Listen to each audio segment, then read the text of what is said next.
Okay, so today we're going to be servicing Zach's motorcycle. The first thing I like to do is kind of come in here and just get a gauge on the oil.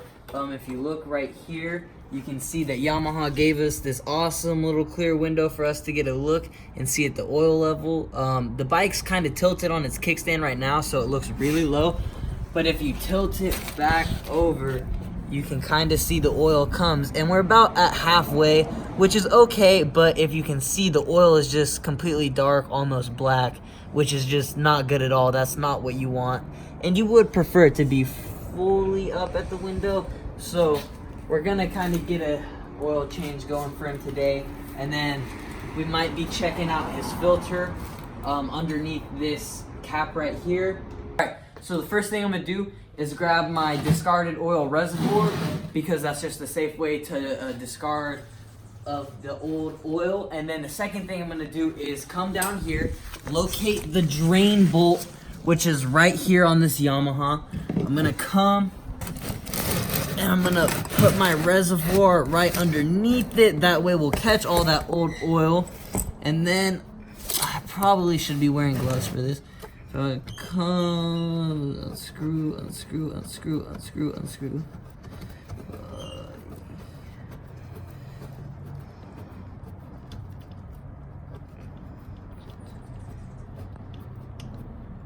And then I'm just gonna let that drain like that for a second and let it all get out of there.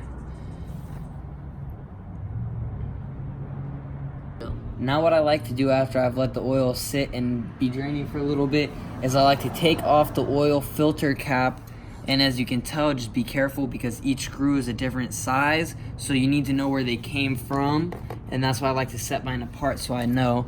And then now I'm gonna just crack this baby open, and yeah, as you can see, this must have been done recently. It looks all clean in there. There's almost no oil coming out.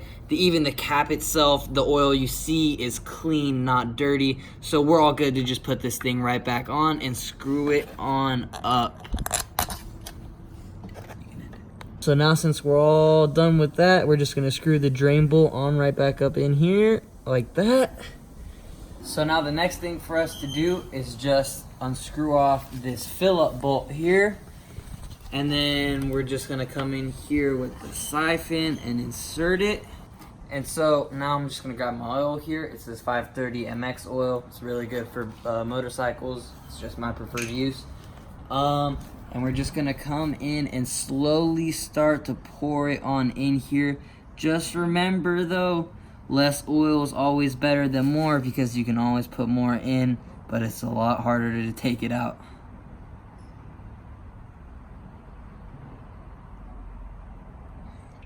And now that we got her all filled up, we're all good to just take this on out of there like that.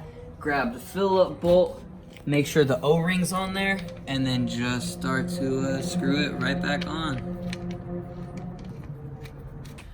All right, so now that we screwed in the Phillips bolt, all we gotta do is come down here, check out the little window, and as you can see, cleaner oil. It's not straight black. Though it's not completely filling up the window, the only reason for that is because the engine's not warm. Once it gets warmed up, the oil will expand and it'll be at that whole window. But now everything's all good to go. He's ready to come pick up his bike.